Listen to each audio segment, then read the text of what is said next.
ওমা, আজকের মেনুতে কি রান্না করেছো? আজকে দুপুরে মেনুতে দেখো এই যে গরম গরম ভাত। হ্যাঁ, এ তো বাবা অনেক ভাত তো গো। আজকে তো দাদু ঠাকুমা কোনো খাওয়া হয়নি, ও, পরে খাবে। আচ্ছা। হ্যাঁ, সকালবেলা খেয়েছে তো, এখন একটু পরে খাবে বললো, তাহলে আমি আর তুমি খেয়ে নিই। হ্যাঁ, দাদু ঠাকুমা ভাত খেয়েছে তো, এর জন্য এখন খেতে যাচ্ছে না, বলছে তোমরা খাওয়া দাওয়া করে নাও, পরে একটু খাও। তুমি সেই অনেক ভাত দেবেই আমাকে, এত ভাত বেশি করে দাও কি বলবো। একটু ভাত দেবো না বাবা? এটা কত ভাত দিচ্ছ তুমি দেখো তো। একটু ভাত তুমি এত বড় ছেলে হয়েছে, একটু ভাত না খেলে হয়?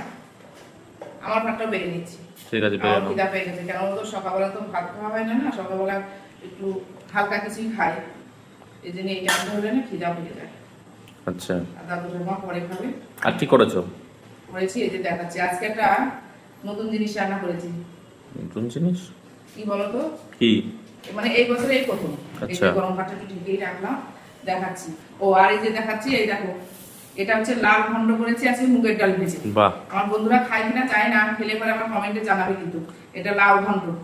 হ্যাঁ, কালকে তেজপাতা শুকনো লঙ্কা তেলে দিয়ে একটু আচ্ছা। আদা বাটা দিয়েছি, দিয়ে লাউ ঘন্টটা মুগের ডাল ভেজে এর মধ্যে দিয়েছি। আচ্ছা, ভালোই লাগে, নিরামিষ করে রান্না করেছি, আর নামানোর সময় একটু ঘি দিয়েছি। কালকে অনেকে বলছিল যে ওই যে আলু ভাজা রেসিপিটা বলতে দিদি ভাই। আলু ভাজা, হ্যাঁ। আলু ভাজাটা সুন্দর করে কেটে জলের মধ্যে ভিজিয়ে রেখে দিতে হবে, প্রায় 30 মিনিট মতন ভেজে, মানে জলের মধ্যে ভিজিয়ে রাখতে হবে। তারপরে ভালো করে ছেঁকে লবণ দিয়ে বেশ ডলে একদম জলটা বের করে দিতে হবে, দিয়ে ভালো করে ছাঁকা তেলে আস্তে আস্তে জালে ভাজতে হবে, তাহলে বেশ ঝুরঝুরে থাকবে। আর ওই আলু ভাজাটা সহজে নরম হয় না, মুচমুচে ভাবটাই থেকে যায়। এই তো আচ্ছা। বাস কিন্তু কোনো ভাজা করে নি বাবু। হ্যাঁ, আজকে এই যে লাল ঘন্ট করেছি, আর এই যে ডাল আছে, তুমি আর আমি খাবো, ডাল আর দাদু ঠাকুমা খাবে না। আর করেছি এই যে নতুন বললাম না, এই দেখো কি করেছো গো?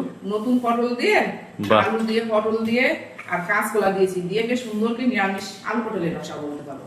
আচ্ছা। হ্যাঁ, পটলগুলো বেশ লাল লাল করে দেখো ভেজে নিয়েছি, নতুন পটলের তো রসা বেশ ভালোই লাগে খেতে। এর মধ্যে দিয়েছি আলু দিয়েছি, একটু কাঁচকলা দিয়েছি, ঘি গরম বাটা, জিরে বাটা, আদা বাটা, একটু লঙ্কা বাটা দিয়ে সুন্দর করে মাখা করে রান্না করেছি। আর নামানোর সময় একটু ঘি গরম মশলা দিয়েছি। বাহ। দারুণ লাগবে। হ্যাঁ, কালারটা তো খুব সুন্দর হয়েছে। হ্যাঁ, আমিও নিচ্ছি দারুণ। আর করেছি এই যে পাবদা মাছের বাহ। শস্য পোস্ত দিয়ে রান্না করেছি। খুব এই ভালো দেখো করেছো গো। সুন্দর পাবদা হয়েছে মাছ না? তো হ্যাঁ। পাবদা মাছের শস্য পোস্ত দিয়েছি, এর মধ্যে একটু আলু দিয়েছি, আচ্ছা। আর জিরে বাটা, আদা বাটা তো এগুলো একটু দিতেই হবে, একটু লঙ্কা হ্যাঁ, বাটা, সরষে একটু পোস্ত তো কাঁচা- ভালো টেস্ট দুটো হয়। দিলাম, হ্যাঁ বাবু? দাও, তুমিও নাও। হ্যাঁ নিচ্ছি। বললাম না আমারও খিদা পেয়ে গেছে, তাহলে যখন একটু পরে খাবে, সকালে কেন বলছে ভাত খাই তো, এই জন্য এত তাড়াতাড়ি আর খেতে চায় না। যেদিনকে ভাত খায় না সেদিনকে আমরা একসঙ্গেই বসে খাওয়া দাওয়া করি। হ্যাঁ।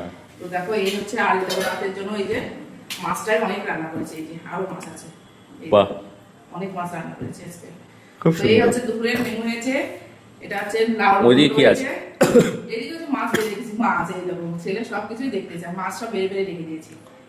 এই হচ্ছে আমার দুপুরে, এই যে আলু পটলের রসা, লাউয়ের ঘন্ট আর শস্য পোস্ত দিয়ে কি পাবদা মাছ, পাবদা মাছ। পাবদা মাছের ঝাল।